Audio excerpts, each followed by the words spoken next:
Hello viewers, welcome to I school. তোমাদের সকলকে I স্কুলে স্বাগত জানাচ্ছি। আজকের পর্বে আমরা ক্লাস 7-এর 3 নম্বর চ্যাপ্টার সমানুপাত নিয়ে আলোচনা করব।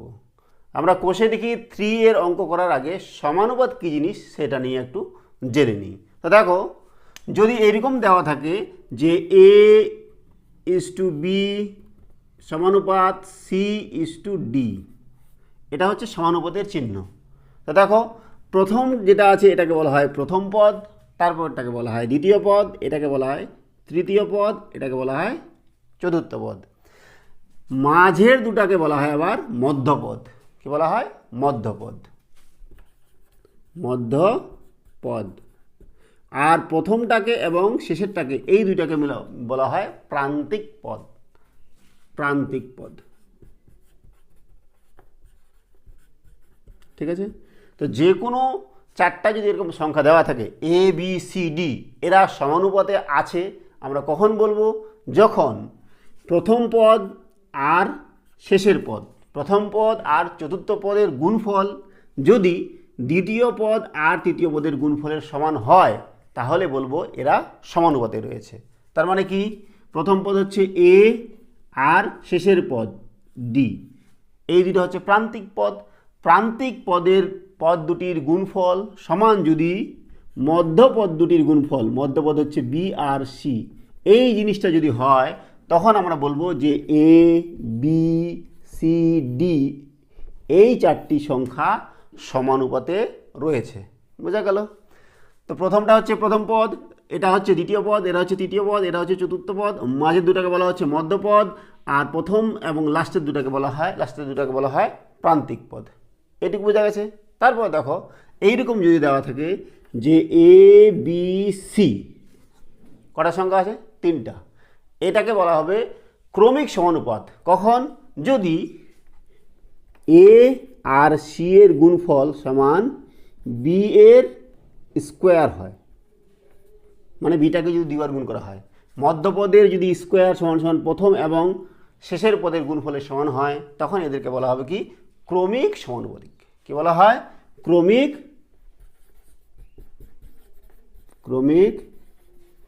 সমানুপাত। ঠিক আছে? তখন আমরা লিখব A:B সমানুপাত B:C। তো চলে যাচ্ছি আমরা কোষে দেখি 3-এর অঙ্কে। কোষে দেখি 3-তে আমাদের কি দেওয়া আছে? কোষে দেখি 3-এ দেওয়া আছে একটা ছক দেওয়া আছে, ছক পূরণ করতে বলেছে। 4টা করে সংখ্যা দেওয়া আছে, এগুলাকে আমরা বলতে হবে যে সমানুপাতি না সমানুপাতি নয়। প্রথমটা কি? 8, 10, 16, 20। 8, কোষে দেখি 3-এর 1 নম্বর হচ্ছে 8, 10, 16, 20। 4টা সংখ্যা দেওয়া আছে। তাহলে দেখো, আমরা যদি তুলনা করি, এটা হচ্ছে A, এটা B, এটা C, এটা D। এটা প্রথম পদ, এটা দ্বিতীয় পদ, এটা তৃতীয় পদ, এটা চতুর্থ পদ। এই 10 আর 16 এদেরকে বলা হয় কি? মধ্যপদ। 8 আর 20কে বলা হয় প্রান্তিক পদ। তো আমরা কি জানি? প্রান্তিক পদ দুটির গুণফল যদি মধ্যপদ দুটির গুণফলের সমান হয়, তখন বলবো এই সংখ্যাগুলি সমানুপাতে রয়েছে। তাহলে প্রান্তিক পদ কোনটা কোনটা? 8 আর 20। প্রান্তিক পদ দুটির গুণফল 8 আর 20 সমান কত হচ্ছে? 8 দুগুণে 16, 160। ঠিক আছে? এবার মধ্যপদ দুটির গুণফল 10 আর 16, 160। তাহলে এইটা আর এটা সমান, তাই না? প্রান্তিক পদ দুটির গুণফল সমান সমান মধ্যপদ দুটির গুণফল। তাহলে এটা কি সমানুপাতে রয়েছে না নেই?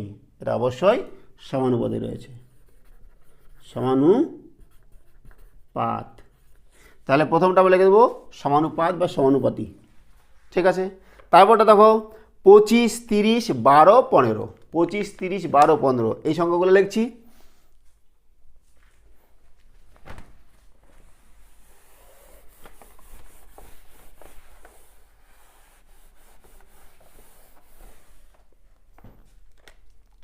পঁচিশ, 30, 12, 15।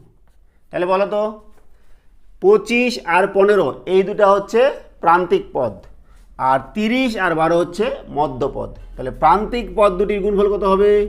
25 গুণন 15। গুণ করবো 25 আর 15 গুণ করলে কত হয়, মুখোমুখি যদি না হয় তাহলে আমরা আচ্ছা গুণ করছি। দেখো সিম্পলি 5 5 25, 5 5 25 2, 5 2 10 2 12, এক ঘর কাটা, এক দ্বিগুণ করলে 5 5 একে 5, 1 2 2, 5 7 3, কত হচ্ছে 375। এটা হচ্ছে প্রান্তিক পদ দুটির গুণফল। আবার মধ্য পদ দুটির গুণফল কত, 30 গুণন 12, তাহলে 12 3 36, 360, 12 3 36 আর একটা শূন্য 360, তাহলে এটা কত হচ্ছে 375 আর এটা 360, তাহলে সমান নয়। প্রান্তিক পদ দুটির গুণফল মধ্য পদ দুটির গুণফলের সমান নয়, তাহলে এটা কি সমানুপাতি হবে, তাহলে সমানুপাতি পাতি নয়। ঠিক আছে, 2 নাম্বারটা হচ্ছে আমাদের সমানুপাতি হচ্ছে না। তারপর দেখো 3 নাম্বার কি আছে, 5 7 25 35। আবার একই রকমভাবে দেখব প্রান্তিক পদ দুটি, মানে 5 আর 35, 5 আর 35-এর গুণফল কত হবে, 5 5 25 হাতে 2, 5 3 15 16 17, 175। আবার মধ্য পদ দুটি গুণফল 7 আর 25-এর গুণফল করব, 7 আর 25-এর গুণফল করব, 7 5 35, 3 7 2 14 15 16 17, 175। তাহলে দেখো দুটোই সমান, তাহলে এটা কি হবে, অবশ্যই এটা সমানুপাতি হবে, সমানুপাতি। ঠিক আছে না, ঠিক একই রকমভাবে আমরা তারপরটা করবো। কত দেওয়া আছে, 4 10 30 18, 4 10 30 18। ঠিক আছে, তাহলে প্রান্তিক পদ 4 আর 18, 4 আর 18 গুণ করছি, 8 4 32 হাতে 3, 4 1 4 5 6 7 72।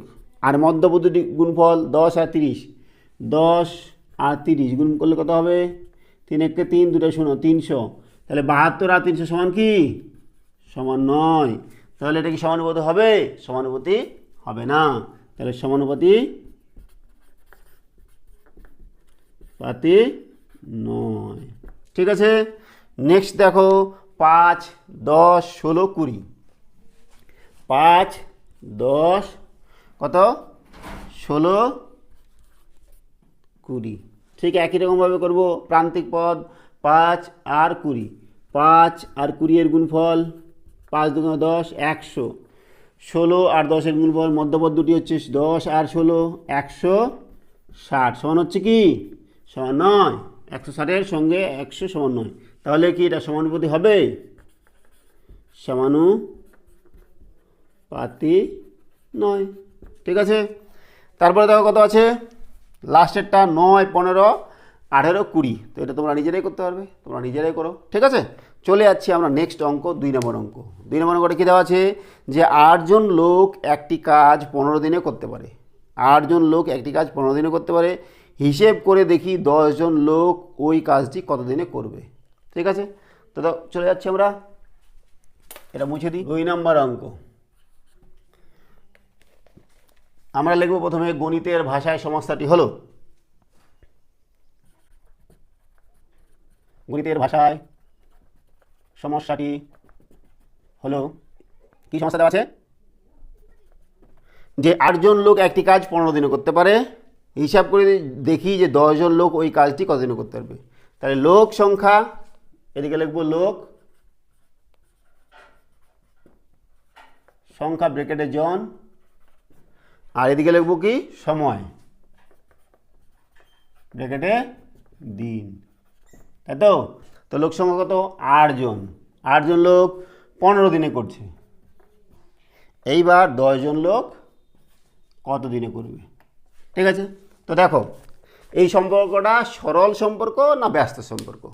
দেখো তো, যে লোক 8 জন হলে 15 দিন লাগছে, লোক বেড়ে গেল, লোক বাড়লো, তাহলে সময় কম লাগবে না বেশি লাগবে, লোক যদি বেড়ে যায় তাহলে একটি কাজ করতে কম সময় লাগবে, তাহলে লোক বাড়ছে সময় কম লাগছে, তাহলে কি একটা বাড়লে একটা কমছে, তাহলে এটা সরল সম্পর্ক না ব্যস্ত সম্পর্ক, এটা হচ্ছে ব্যস্ত সম্পর্ক।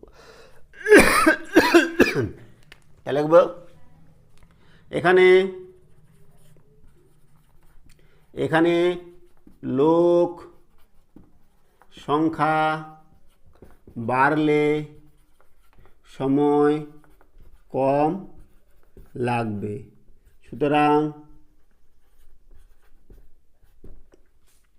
লোক সংখ্যা ও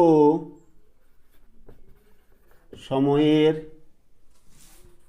মধ্যে ব্যস্ত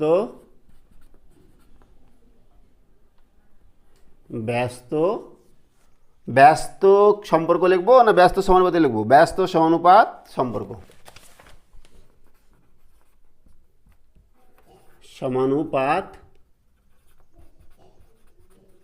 সম্পর্ক, ঠিক আছে। তাহলে দেখ একটা বাড়লে একটা কমবে, তাহলে এবার সময়টা আমরা এখানে ধরে নিচ্ছি এক্স, ব্র্যাকেটে লিখে দিই ধরি, বুঝা গেল? তাহলে দেখো ব্যস্ত সম্পর্ক হলে কি করতে হবে আর সরল সম্পর্ক হলে কি করতে হবে? সরল সম্পর্ক হলে আমাদের কি করতে হতো যে 8:10 সমানুপাত 15:x। যেহেতু ব্যস্ত সম্পর্ক তাহলে আমাদের এক উল্টে দিতে হবে, বুঝা গেছে? তাহলে আমরা 8:10 লিখবো না, এরকম লিখবো 10:8 সমানুপাত 15:x, বুঝা গেছে? কেন উল্টে দিলাম? যেহেতু ব্যস্ত সম্পর্ক তাই আমরা উল্টে দেব, 10টা পরে লিখবো আর 8টা পরে লিখবো। আর যদি সরল সম্পর্ক থাকতো তখন আমরা এরকম লিখতাম 8:10 সমানুপাত 15:x। যখন ব্যস্ত থাকবে তখন একটা এদিকে হোক বা এদিকে হোক যে কোনো একদিকে উল্টে দিতে হবে। তাহলে এটা হলো, এখান থেকে আমরা কি করব এক্সের মানটা বার করব।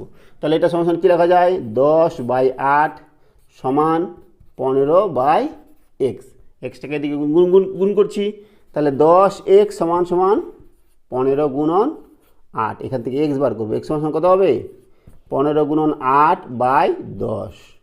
10কে আমরা কাটাকাটি করবো, 5 দুগুণে 10, 5 3 15, 3 দিয়ে কাটা করছি, 2 দিয়ে কাটা করছি 4, 4 3 12। তাহলে এক্সটা কত হলো? 12। তাহলে এক্সটা কী ধরেছিলাম? সময়, দিন। তাহলে কতদিন লাগবে? 12 দিন। অতএব লিখে দেবো যে 12 দিন সময় লাগবে, বুঝা গেছে? তাহলে এই হয়ে গেল আমাদের 2 নম্বরের সমাধান। এবার চলে যাচ্ছি আমরা 3 নম্বরে। দেখো দেখি 3 নম্বর অঙ্কটা কী দেওয়া আছে? দেওয়া আছে কি যে কিছু পরিমাণ খাদ্যে 12 জন লোকের 20 দিন চলে। কিছু পরিমাণ খাদ্য 12 জন লোকের 20 দিন চলে। হিসাব করে লিখি ওই খাদ্য 40 জন লোকের কতদিন চলবে। কিছু পরিমাণ খাদ্য দেওয়া আছে, সেই খাদ্যটা 12 জন লোকের কতদিন চলবে? 20 দিন। তাহলে 40 জন লোকের সেই খাদ্যটা কতদিন চলবে? প্রতিটা ক্ষেত্রে আমাদের লিখতে হবে। গণিতের ভাষায় সমস্যাটি হলো, লিখে দিলাম। তো আমাদের চেয়েছে কি যে কতদিন চলবে, সময়। যেই জিনিসটা চাবে সেটা আমাদের ডান দিকে রাখতে হবে, আর যেটা দেওয়া আছে সেটা বাম দিকে। তাহলে আমরা প্রথমে লিখছি লোক সংখ্যা আর ডান দিকে লিখছি সময়। তাহলে লোক সংখ্যা লিখি,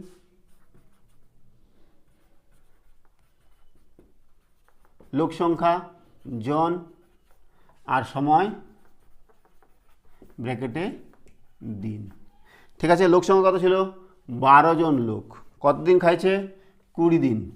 এইবার লোক সংখ্যা বেড়ে গেছে 40 জন লোক। কতদিন খাবে সেটা বার করতে হবে। ব্র্যাকেটে লিখে দিলাম এক্স, এটা ধরে নিচ্ছি। তাহলে বলো তো এটা সরল সম্পর্ক না ব্যস্ত সম্পর্ক? লোক যদি বেড়ে যায় তাহলে নির্দিষ্ট পরিমাণ খাবার কি বেশি দিন চলবে না কম চলবে? কিছু খাবার দেওয়া আছে, সেই খাবারটা আগে 12 জন লোকে 20 দিন খেত, এবার লোক বেড়ে গেছে 40 জন হয়ে গেছে, সেই খাবারটা কি 20 দিন চলবে? তাড়াতাড়ি শেষ হয়ে যাবে। তাহলে লোক সংখ্যা বাড়ছে কিন্তু সময়টা কমে যাচ্ছে। একটা যদি বাড়ে আর একটা যদি কমে তখন তাকে বলা হয় কি? ব্যস্ত সম্পর্ক। তাহলে এখানেও কি? ব্যস্ত সম্পর্ক। তো একই ভাষায় লিখতে হবে। এখানে লোক সংখ্যা এবং সময় এর মধ্যে ব্যস্ত সমানুপাতি সম্পর্ক, ঠিক আছে? এইবার তাহলে বার করছি। তাহলে ব্যস্ত হলে আমাদের কী করতে হবে? এই দিকে হোক এই দিকে হোক, যেটা যে কোনো একদিকে আমাদের উল্টে দিতে হবে। তার মানে আমি এদিকে লিখছি, দেখো 40:12 উল্টে লিখছি, সমানুপাত 20:x, ঠিক আছে? তাহলে 40/12 সমান 20/x। কোনাকুনি গুণ করবো, কত হবে 40x সমান 20 ইন্টু 12। এখান থেকে x কত হবে 20 ইন্টু 12 বাই 40, 20 দুগুণে 40, 2 দিয়ে কাটলাম 6, তাহলে কত হলো x হচ্ছে 6। তাহলে কয়দিন চলবে 6 দিন চলবে। এই হলো আমাদের 3 নম্বরের সমাধান। ঠিক আছে, এবার দেখো 4 নম্বর অঙ্কটা কী দেওয়া আছে যে অরুণবাবু তার কৃষি জমিতে 16টি লাঙ্গল দিয়ে 10 দিনে সব জমি চাষ করিয়েছেন। ওই সব জমি 8 দিনে চাষ করতে চাইলে কতগুলি লাঙ্গল দরকার হিসাব করে লিখি। একই রকম অঙ্ক, কী চেয়েছে লাঙ্গলের সংখ্যা, তাহলে লাঙ্গলের সংখ্যাটা আমরা ডান দিকে রাখবো আর সময় এটা বাম দিকে রাখবো। তাহলে গণিতের ভাষায় সমস্যাটি হলো এদিকে কী লিখবো সময় ব্র্যাকেটে দিন, আর এদিকে লাঙ্গলের সংখ্যা, কয়টি লাঙ্গল ব্র্যাকেটে টি। তাহলে দিন হচ্ছে 10 দিন, 10 দিনে জমি চাষ করতে লাগছে 16টি লাঙ্গল, আবার সেটা যদি 8 দিনে করতে চাই তাহলে কতগুলি লাগবে ব্র্যাকেট ধরলাম x। ঠিক আছে, তাহলে দেখো কোনো জিনিস যদি আমাদের 10 দিনে করি তাহলে 16টি লাঙ্গল লাগছে, এবার যদি 8 দিনে করতে চাই তার মানে কম সময়ে করতে যাচ্ছি, তাহলে লাঙ্গল বেশি লাগবে না কম লাগবে, অবশ্যই বেশি লাগবে। তাহলে সময় যদি কমে যায় তাহলে লাঙ্গল বেশি লাগছে, একটা কমলে একটা বেশি লাগছে, তাহলে কী সম্পর্ক এখানেও ব্যস্ত সমানুপাতিক সম্পর্ক। তাহলে লিখে দেবো এখানে সময় ও লাঙ্গলের সংখ্যা ব্যস্ত সমানুপাতিক। ঠিক আছে, তাহলে ব্যস্ত হলে কী করতে হবে আমাদের এইদিকে অথবা এইদিকে একটা উল্টে দিতে হবে। তাহলে 8:10 সমানুপাতিক 16:x, তাহলে 8/10 সমান 16/x। এক্সের মান বার করছি 8x, কোনাকুনি গুণ করছি 16 × 10, এক্স সমান কত হচ্ছে বলো 16 × 10/8, 8 দুগুণে 16, 2, 10 দুগুণে 20, তাহলে 20টি কী লাগবে, তাহলে অতএব 20টি লাঙ্গল লাগবে, অতএব 20টি লাঙ্গল লাগবে। এই হয়ে গেল আমাদের 4 নম্বরের সমাধান। এইবার দেখো 5 নম্বরটা কী দেওয়া আছে যে একটি বন্যা ত্রাণ শিবিরে 4000 জনের 190 দিনের খাবার মজুদ আছে। 30 দিনের পরে 800 জন অন্যত্র চলে গেলেন। যারা রয়ে গেলেন অবশিষ্ট খাদ্যে তাদের আর কতদিন চলবে হিসাব করি। তো দেখো 4000 জন লোকের খাবার কতদিন চলবে 190 দিন। ঠিক আছে, আবার 30 দিন এরা খেয়ে নিয়েছে, 30 দিন খাওয়ার পরে কতজন চলে গেছে 800 জন। সেই 800 জন লোকের যাওয়ার ফলে যেগুলো লোক থাকলো সেই লোকগুলোর বাকি খাবারটা কতদিন চলবে সেটা আমাদের বার করতে হবে। তো করছি দেখো 5 নম্বর গণিত ভাষার সমস্যাটি হলো লোক সংখ্যা, লোক সংখ্যা ব্র্যাকেটে জন আর এখানে সময় ব্র্যাকেটে দিন। তো এবার দেখো 4000 জন লোকের মধ্যে 800 জন লোক চলে গেছে, সেই 800 জন যদি লোক থাকতো তাহলে সেই 4000 জন লোকের খাবার কতদিন চলতো বলো তো 30 দিন খেয়ে নিছে, 30 দিন খাওয়ার পরে 190 দিন চলতো, কিন্তু তার মধ্যে 30 দিন খেয়ে নিয়েছে, তাহলে চলতো কতদিন দেখো 4000 জন লোকের চলতো হচ্ছে 190 - 30, তাই না? ওই যদি 800 জন লোক না যেত তাহলে বাকি খাবারটা 30 দিন খাওয়ার পরে যে খাবারটা ছিল সেই খাবারটা কতদিন চলতো 190 - 30, তাই না? তার মানে 160 দিন চলতো। এইবার কতজন চলে গেছে 4000 থেকে 800 জন চলে গেছে, তাহলে আছে কতজন 32 জন। এই 32 জনের খাবার কতদিন চলবে ধরে নিচ্ছি এক্স ধরি। তাহলে বলো তো সরল সম্পর্ক না ব্যস্ত সম্পর্ক? যদি লোক বাড়ে তাহলে খাবার কম চলবে, আর যদি লোক কমে খাবার বেশি চলবে, তাহলে ব্যস্ত সম্পর্ক। তাহলে এখানেও কি ব্যস্ত সম্পর্ক, এখানে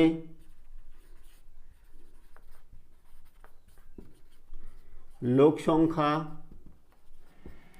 ও সময় ব্যস্ত সমানুপাতি। তাহলে দেখো ব্যস্ত হলে কী করতে হবে, আমাদের উল্টে দিতে হবে একটা 3200 অনুপাত 4000 সমানুপাত 160 অনুপাত x। ঠিক আছে না? তো দেখো 3200/400 160/x। তো দেখো এখানে আমরা 10 করে কেটে দিচ্ছি। দেখো 10 কাটলাম, 10 কাটলাম, থাকলে কত 32/40। তাহলে 32x সমান 160 × 40। এখান থেকে আমরা x এর মান বার করবো। x সমান কত 160 × 40 ভাগ 32, তাই না? 16 দিয়ে কাটছি। দেখো 16 1 16 10, 16 2 32, 2 দিয়ে কাটছি, 2 2 4 20। তাহলে 2 দিয়ে 20 আর 10 গুণ করলে কত হবে 200। তাহলে x দিন চলবে, তার মানে কতদিন চলবে 200 দিন চলবে। অতএব 200 দিন চলবে। ছোটো করে লিখছি, তোমরা ভালো করে আরও বড় করে উত্তর লিখতে পারো, কোনো সমস্যা নেই। তাহলে এটার উত্তর হচ্ছে কত 200। এবার দেখো 6 নম্বরটা কী দেওয়া আছে, যে 3টি ছাতা বা একটি চেয়ারের দাম 600 টাকা। 2টি ছাতা এবং 2টি চেয়ারের দাম হিসাব করে লিখি। 3টা ছাতার দাম কত 600 টাকা, বা অথবা একটি চেয়ারের দাম 600 টাকা। তাহলে 2টি ছাতা এবং 2টি চেয়ারের দাম কত? দেখো এটা সহজভাবেও করা যায়, আবার এই নিয়মেও করা যায়। তো দেখি আমরা কি করা যায়।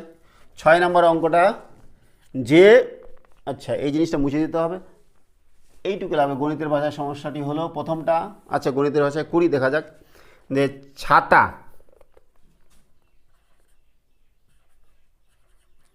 ছাতার সংখ্যা আর এদিকে দাম, দাম কি টাকায়, ছাতার সংখ্যা বেকারে টি, তাই না? তো দেখো 3টি ছাতার দাম কত 600 টাকা। ঠিক আছে, এইবার কটি ছাতার দাম আর কত বলছে, 2টি ছাতার দাম। 2টি ছাতার দাম কত বেকারে ধরলাম x টাকা। দেখো একটা ছাতার দাম দেখো, ছাতার সংখ্যা যদি বাড়ে তাহলে ছাতার কী হবে, দামও বাড়বে। ছাতার সংখ্যা যদি কমে দামও কমবে। তাহলে কী সম্পর্ক, সরল সম্পর্ক। তাহলে এখানে ছাতার সংখ্যা ও দাম সরল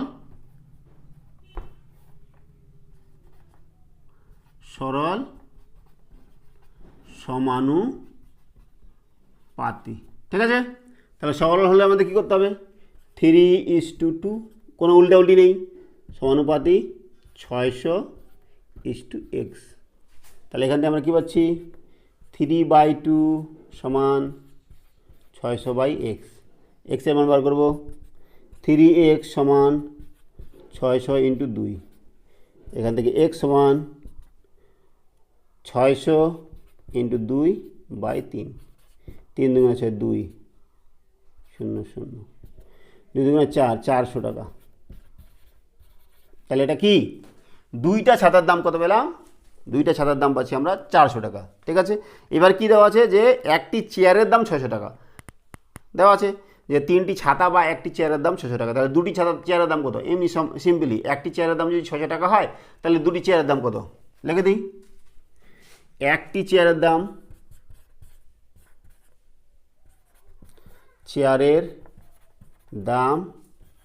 600 টাকা হলে 2টি চেয়ারের দাম 600 গুণন 2, তাহলে 1200 টাকা, তাই না? তাহলে 2টি চেয়ারের দাম 1200 টাকা আর 2টি ছাতার দাম 400 টাকা। তাহলে আমাদের কি বলেছে, 2টি ছাতা ও 2টি চেয়ারের দাম কত, 1200 আর 400 1600। তাহলে অতএব নিচে লিখবে, দুটি ছাতা ও রে বাবা, দুটি চেয়ারের দাম সমান সমান 400 যোগ 1200 সমান 1600 টাকা। ঠিক আছে, তারপর দেখো 7 নম্বরটা কি বলেছে, যে আমার শ্রেণীতে আজকে আমাদের উপস্থিতি এবং অনুপস্থিতির অনুপাত নির্ণয় করি। আজ ষষ্ঠ শ্রেণীরও উপস্থিতি ও অনুপস্থিতির অনুপাত বের করি। দুটি অনুপাত সমান কিনা দেখি, 4টি সংখ্যার সমানুপাত আছে কিনা দেখি। দেখো এটা তোমাদের নিজে করতে হবে, কারণ তোমাদের ছাত্র আজকে কতজন আসছে সেটা তোমরা গুনবে, এবং ক্লাস 6-এ কতজন আসছে সেটা গুনবে, গুনে টুনে এটা করবে। ঠিক আছে, 7 নম্বরটা গেল তোমাদের কাজ। এবার চলে যাচ্ছে আমরা 8 নম্বর অঙ্ক। কী দেওয়া আছে, যে বিভিন্ন রঙের ঘরের সংখ্যা গুনি ও নিচের প্রশ্নের উত্তর দিই। একটা ছক দেওয়া আছে, তোমরা বই খুলে দেখো, বইয়ের মধ্যে একটা ছক দেওয়া আছে। এই দেখো এই ছকটা, এই ছকের মধ্যে দেখো বিভিন্ন রকম রং দেওয়া আছে, লাল, হলুদ, সবুজ, নীল, বাদামি এবং বেগুনি, এই কয়েকটা রং দেওয়া আছে। প্রতিটার কয়টা করে ঘর আছে সেটা আমাদেরকে গুনতে হবে। ঠিক আছে, তো তারপরে বার করতে বলেছে কি, যে লাল এবং নীল রঙের ঘরের সংখ্যার অনুপাত কত। এ নাম্বার অঙ্ক। চলে যাচ্ছি আমরা কত নাম্বার, 8 নাম্বার।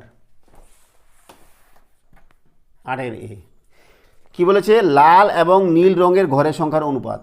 তো আমরা প্রতিটাই বার করি আগে। লাল রঙের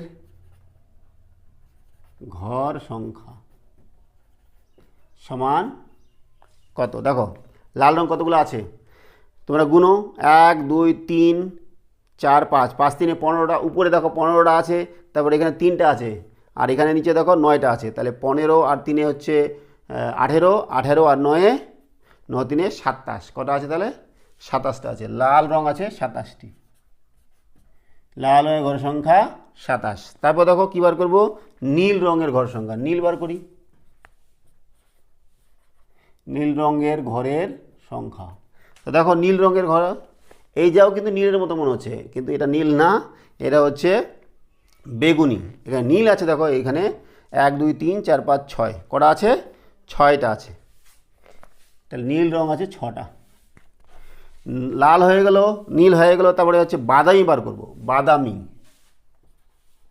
বাদামি রঙের ঘর সংখ্যা। বাদামি, তারপরে বার করবো বেগুনি। দেখো বাদামি এটা হচ্ছে এই যে উপরের এটা, ডান দিকেরটা। ঠিক আছে, তাহলে কত আছে দেখো, 1 2 3 4 5 6টা, এদিকে 1 2 3, এদিকেও 6টা, 6 6 36, তাহলে কটা আছে 36টা।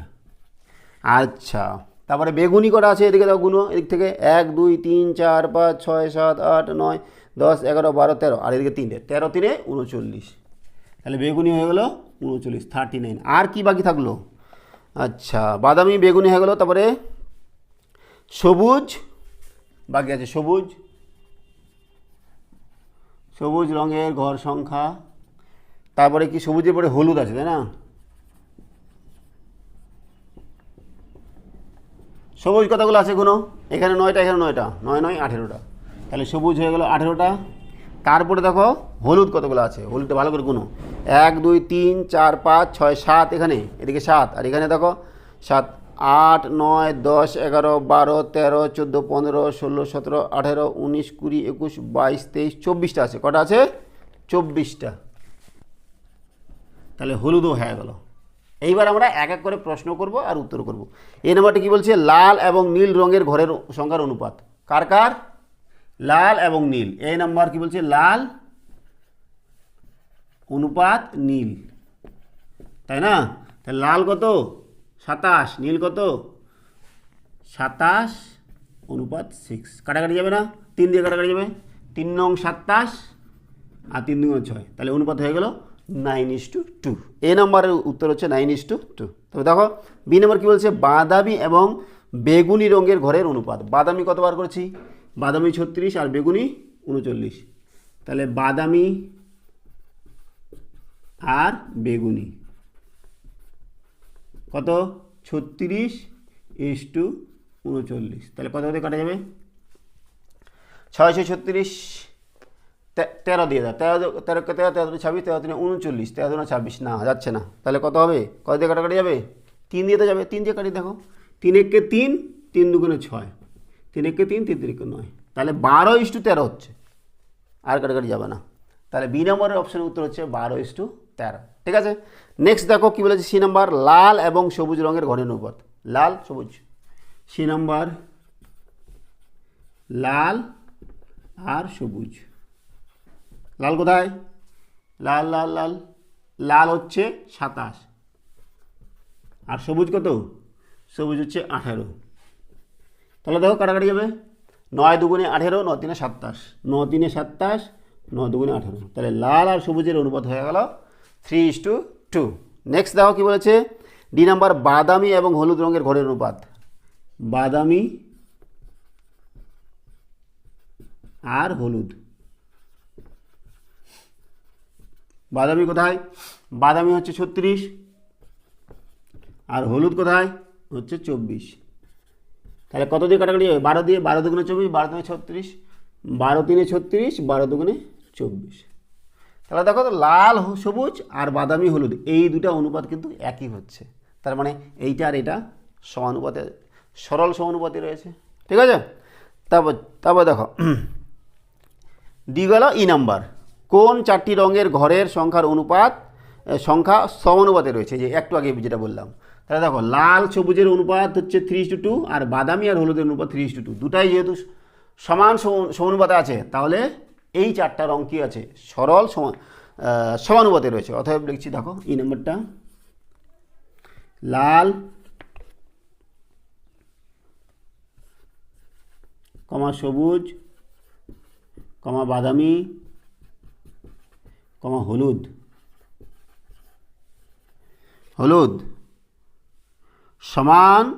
সমানুপাতে আছে, সমানুপাতে আছে। বোঝা গেল? তাহলে এই হয়ে গেল আমাদের 8 নম্বর অঙ্কের সমাধান। এবার করছি আমরা 9 নম্বরটা। কী দেওয়া আছে, যে দুটি শরবতে সিরাপ এবং জলের অনুপাত 2:5 এবং 6:10, কোনটি বেশি মিষ্টি হবে? তা দেখো দুটি শরবত দেওয়া আছে, একটাতে 9 নম্বর দেখো, একটাতে সিরাপ এবং জলের অনুপাত 2:5 আর একটাতে 6:10। তাহলে দেখো প্রথম শরবতে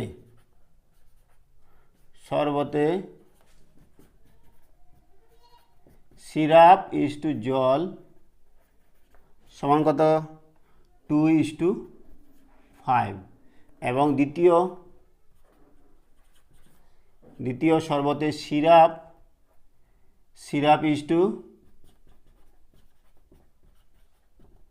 জল সমান কত, 6:10।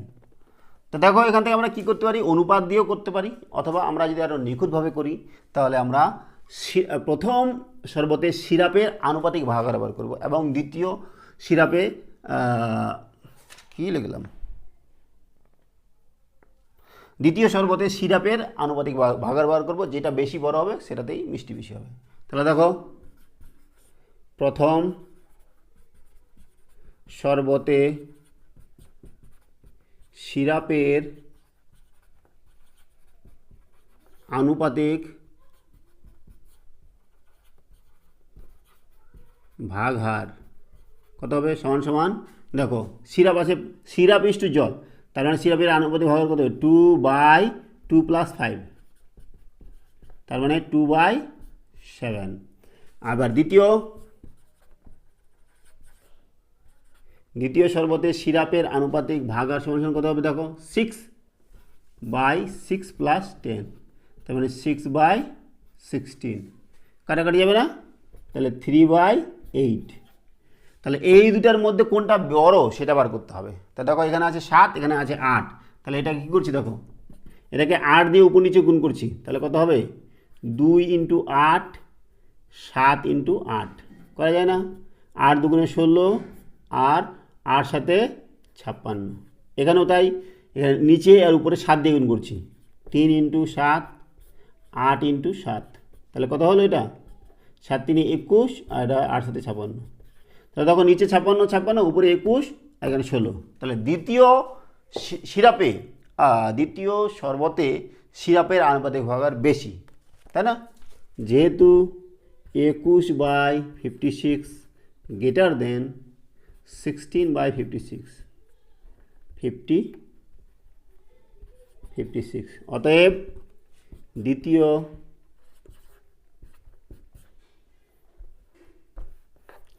শরবতটি বেশি মিষ্টি হবে। এই হলো আমাদের 9 নম্বরের সমাধান। 10 নম্বর অঙ্ক দেখো কি বলেছে, জল জমে বরফ হলে আয়তনে 10% বৃদ্ধি 10% বাড়ে।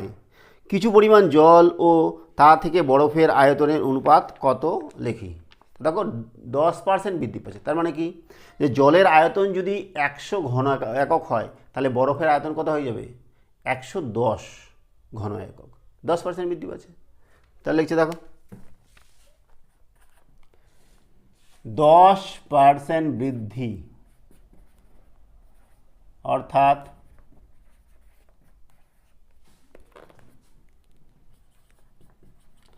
জলের আয়তন 100 ঘন একক হলে বরফের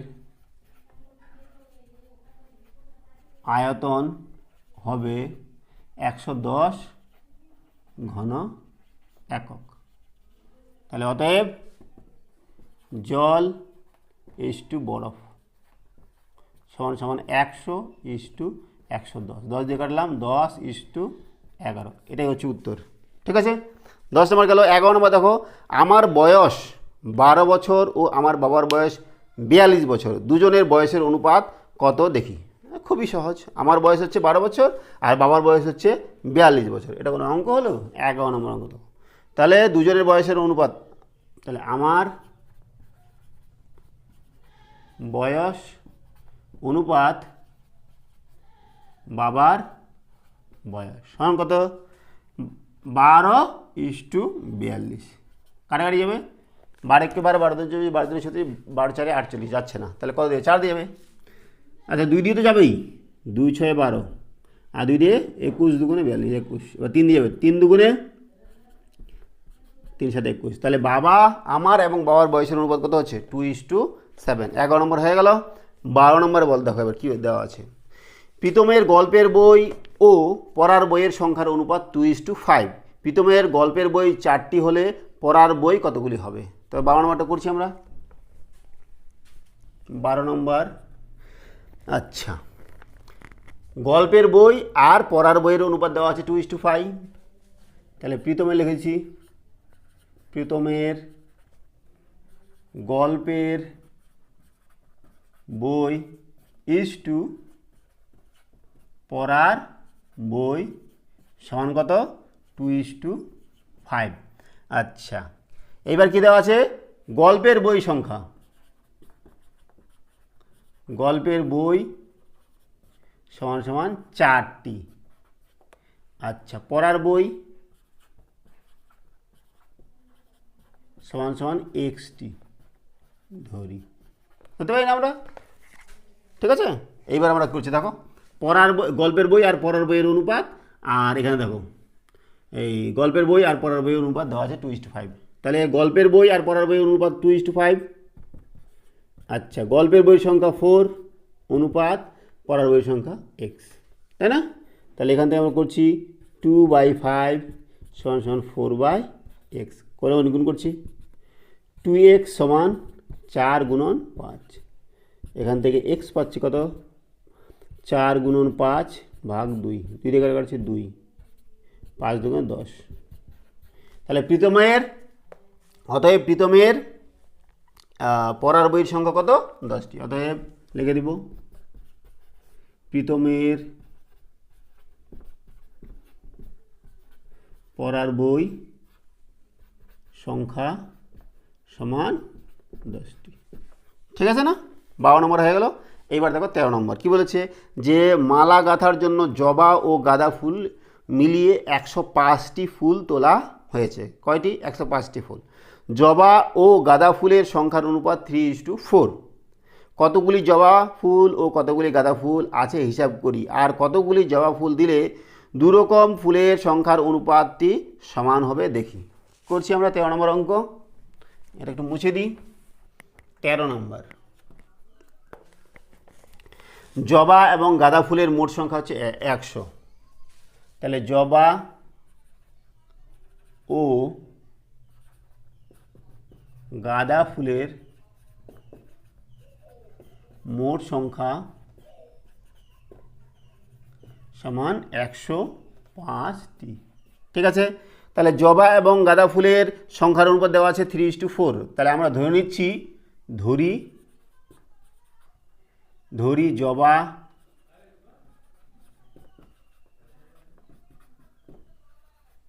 জবা ফুলের সংখ্যা xটি। তাহলে গাঁদা ফুল কত হবে? গাঁদা ফুলের সংখ্যা কত হবে বলো? 105 বিয়োগ xটি, তাই না? এবং এদের অনুপাত কত দেওয়া আছে? 3:4। তাহলে করছি দেখো, অতএব x অনুপাত 105 বিয়োগ x সমান সমান অনুপাতটা দেওয়া আছে কত? জবা এবং গাঁদা 3:4, তাই না? এখান থেকে x এর মানটা বার করার চেষ্টা করব। তাহলে দেখো এখান থেকে কী পাবো আমরা? x বাই 105 বিয়োগ x সমান সমান 3/4। কোনাকুনি গুণ করছি দেখো, 4x সমান সমান 3, 105 মাইনাস x, 3 দিয়ে গুণ করছি, 3 × 105 3x। দেখো 3xটা এদিকে আছে, এদিকে নিয়ে আসবো, এদিকে মাইনাস আছে, এদিকে প্লাস হয়ে যাবে। 3 × 5 = 15, 5 3 × 5 = 15, 5 হাতে 1, 3 0 0 1, 3 × 1 = 3।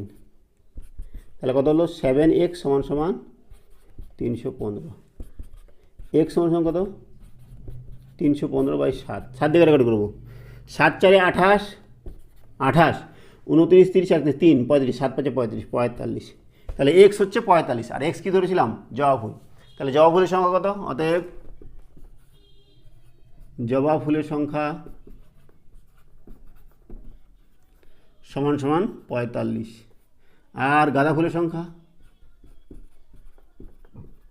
105 বিয়োগ 45। তাহলে কত হবে? 5 0 60। 60টি হচ্ছে গাঁদা ফুল। এবার কি বলেছে? যে আর কতগুলি জবা ফুল দিলে দুরকম ফুলের সংখ্যার অনুপাতটি সমান হবে। কতগুলি দিলে, আর যদি কতগুলো জবা ফুল দিই তাহলে গাঁদা ফুলের সংখ্যা সমান হবে। তাহলে 15টা দিতে হবে। আর আরও 15টি জবা ফুল দিলে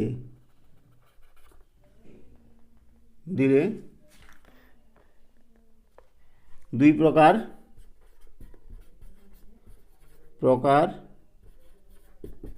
ফুলের সংখ্যা সমান হবে। বুঝা গেছে? তাহলে এই হয়ে গেল আমাদের 13 নম্বর অঙ্কের সমাধান। এবার দেখো 14 নম্বর একটা দেওয়া আছে। কি বলছে? নিচের ঘরে ইচ্ছা মতো 5 ধরনের রং করি। 5 ধরনের রং থেকে 2 ধরনের রঙের ঘর সংখ্যা অনুপাত লিখি। ওই অনুপাতগুলির কোনগুলি গুরু অনুপাত, কোনগুলি লঘু অনুপাত, কোনগুলি সমানুপাত। এই অনুপাত থেকে যদি 4 ধরনের রং করা ঘরের সংখ্যা সমানুপাতে থাকে তাহলে তা লিখি। এই ঘরটা দেওয়া আছে, এই ঘরটা তোমরা ইচ্ছা মতো করে রং করবে। কয়টা রং করবে? 5টি রং করবে। সেই রং করে তোমাদের বিভিন্ন রঙের অনুপাত বার করবে, আর গুরু অনুপাত, লঘু অনুপাত, সমানুপাত ইত্যাদি বার করবে। তাহলে এটা তোমাদের বাড়ির কাজ। তাহলে আজকে আমাদের এই যে তোমাদের চ্যাপ্টার 3 নম্বর চ্যাপ্টার সমানুপাত, সেই চ্যাপ্টারের সমস্ত অঙ্ক আমরা, অর্থাৎ কোষেদিকে 3 এর সমস্ত অঙ্ক আমরা সমাধান করলাম। সঙ্গে থাকার জন্য অসংখ্য ধন্যবাদ। দেখা হচ্ছে পরে এই ভিডিওতে। Have a nice day.